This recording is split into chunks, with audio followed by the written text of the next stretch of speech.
Hello friends, welcome back to my channel. কেমন আছো তোমরা সবাই? আশা করি সবাই খুব ভালো আছো আর আমিও ভালো আছি।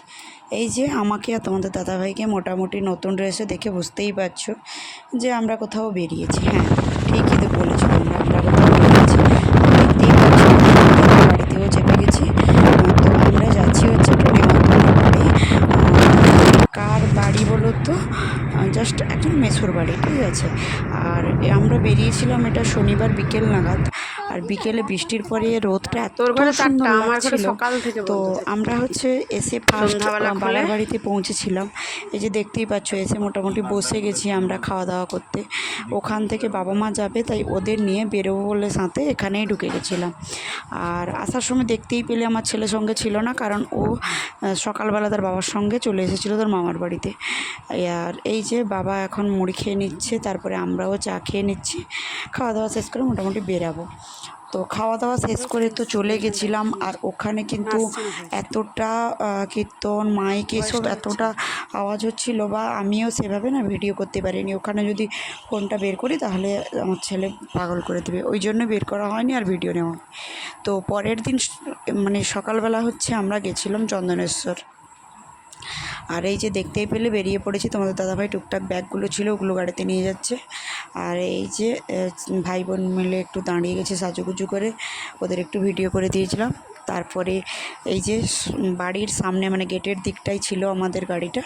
আর আমরা যেহেতু একটু ভেতরের দিকে থাকি, সেই জন্য আমাদের এইটুকু আসতে হয়েছিল হেঁটে। আর কে কে যাচ্ছে আর কারা কারা যাচ্ছে চলো দেখে নাও। এই যে দেখতেই পাচ্ছ, ছেলে, ভাইঝি, আমি, আর ওই যে কাছে মেয়েটা ওটা আমার বোন মানে কাকুর মেয়ে। আর এপাশ থেকে বেরালো হচ্ছে আমার কাকিমা।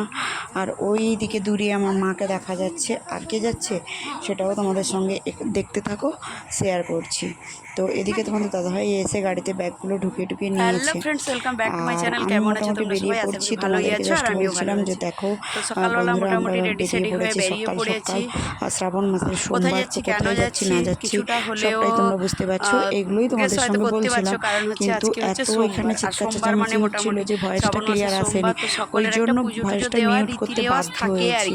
তো তোমাদের দাদাভাই মোটামুটি গাড়ি টাড়ি একটু কোথাও বেরালে উপর নিচে একটু মোছামুছি করে নেয়, ওগুলাই করছিল। আর আমি এদিকে দাঁড়িয়ে ভয়েস দিচ্ছিলাম। তো ও বলছে যে তুমি এখানে দাঁড়িয়ে না থেকে এগিয়ে যাও, তোমাদের দেখাচ্ছি। মানে আমাদের বাড়ির ঠিক সামনেই ঢালাই রাস্তা, আর ওই মুখটা কি হয়েছে অবস্থা দেখো। ক্যামেরাটা অন দেখে মোটামুটি সবাই টাটা করে দিল। এই যে পিছনে আমার মা কাকিমা আসছে, ওরাও যাবে আমাদের সঙ্গে।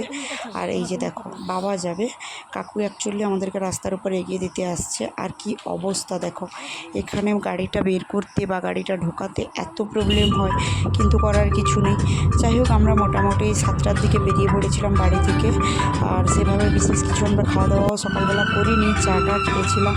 কারণ ওখানে হচ্ছে গিয়ে আমরা জল টল ঢালবো, সামনেই বসেছিল বাবা আর ভাইঝি, আর পেছনে আমি, বোন, মা, কাকিমা। আর বলেছিল আমার ছেলে, ও আসলে সামনে বসতো, কিন্তু কি জানি কেন ওর ঘুম ঘুম ভাবটা ছিল।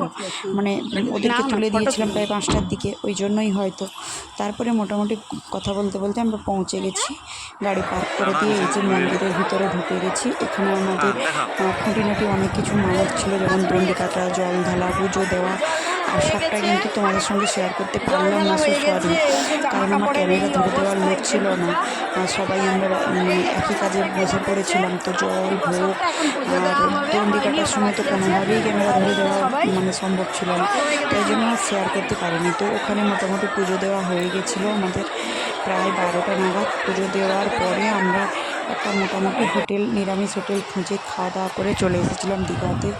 আর এসেই হচ্ছে ড্রেসটা চেঞ্জ করে নিয়েছিলাম আমি, দিয়ে সবাই এই যে পাড়ে বসেছিলাম। একটু পাড়ে সুন্দর সুন্দর বাতাস, ঠান্ডা ঠান্ডা গল্প গুজব আড্ডা এসব চলছিল। তারপর ভাবলাম আমরা, এই যে আমাকে দেখতে পেলে আমি ড্রেসটা চেঞ্জ করে নিয়েছি। তারপর ভাবলাম যে চলো এবার আমরা জলে যাই। আর কেন জানি না আমি টি শার্টটা পরেছিলাম, পরতেই মনে হচ্ছে আমাকে যেন পেটটা যেন আমার উঁচু হয়ে গেছে। আর যাওয়ার আগে তোমাদের যা বললে একটু থেমে যাও, আমি আইসক্রিম নিয়েছি, সবাই একটু খেয়ে নাও, গলা শুকিয়ে গেছে। এই যে খাওয়া দাওয়ার পরে একটু জলে নামা হয়েছিল। আর জলে নেমেই তো দেখতে পাচ্ছ বাচ্চাগুলোকে আগে নিয়ে একটু সাঁতার কাটিয়ে নিয়ে আসতে হয়েছিল। আমি আমারও না খুব একটা বেশি ঢেউয়ের আছাড় সহ্য হয় না, মানে আমার গায়ে হয়তো ভীষণ যন্ত্রণা হয় থাকার পরের দিন। ওই জন্য আমি যতবারই গেছি আমি অল্প অল্প সাঁতার কেটেছি, তারপরে এসে বসেছি। তো ঘুরে ফিরে এসে আমরা কিন্তু স্নান টান করে আবার ড্রেস চেঞ্জ করে নিয়েছি। তারপরে টুকটাক ফাস্টফুড খাবো বলে পাড় বরাবর হাঁটছিলাম, কিন্তু আমরা জানতামই না যে ফাস্টফুডের দোকানগুলো সব তুলে দিয়েছে।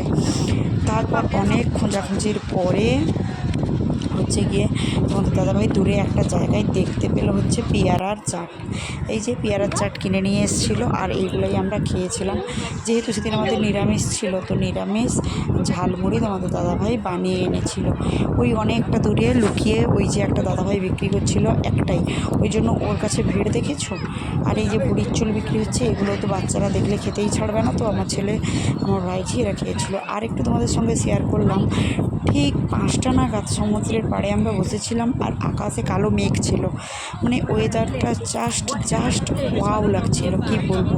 মানে এই ওয়েদার দেখে না ছেড়ে আসার কোনো মন ছিল না। তারপর বাচ্চাগুলোকে একটু খেলানোর জন্য পার্কে গেছিলাম। পার্কে দেখলাম সেভাবে অনেক জিনিসই নষ্ট হয়ে গেছে, মানে পার্ক বলতে যেটা ঢেউসাগর, তাই ওখানে টুকটাক ভিডিও বেশি সময় আমরা ওখানে স্পেন্ড করিনি। তারপর ফিশ ফ্রাই খাবে বললো, তো বাচ্চাগুলোই খেয়েছিল, আর আমরা কিছু খাইনি। আমি অল্প এসে একটু ভিডিও করেছিলাম, কিন্তু ওই দিকটা এত গান টান বাজছিল, প্রবলেম ছিল যে খুব একটা বেশি ভিডিও করিনি। তারপর টুকিটাকি জিনিস কেনাকাটা করে আমরা কিন্তু বাড়ির দিকে রওনা দিয়েছিলাম, কারণ আমরা সবাই খুব টায়ার্ড ছিলাম। আজকের ব্লগটা এই পর্যন্ত, টাটা।